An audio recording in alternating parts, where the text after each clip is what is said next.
ইবরাত আলহা, যারা আগে skilled worker ভিসায় ছিল তাদের ডিপেন্ডেন্ট কি আনতে পারবে?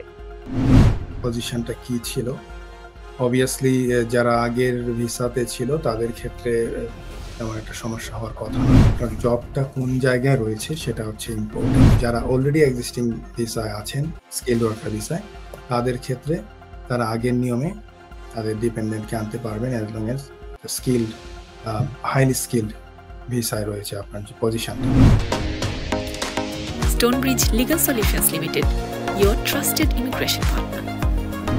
ইবরাত আলহা, যারা আগে স্কিলড ওয়ার্কার ভিসায় ছিল তাদের ডিপেন্ডেন্ট কি আনতে পারবে?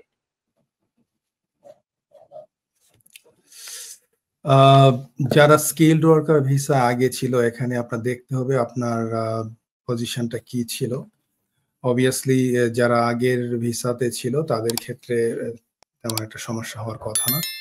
বাট বর্তমানে তারা যেই আপনার পুরো স্কিলড যে জবগুলো রয়েছে এটাকে ৩টা সেক্টরে তারা ভাগ করেছে। একটা হচ্ছে হাইলি স্কিলড, একটা হচ্ছে মিডিয়াম স্কিল, আর একটা হচ্ছে ইনএলিজিবল।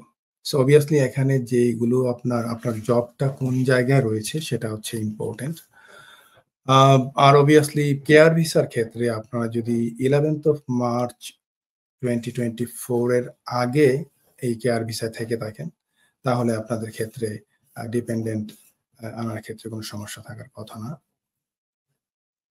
আর অবভিয়াসলি সুইচিং এর ক্ষেত্রেও সমস্যা থাকার কথা না।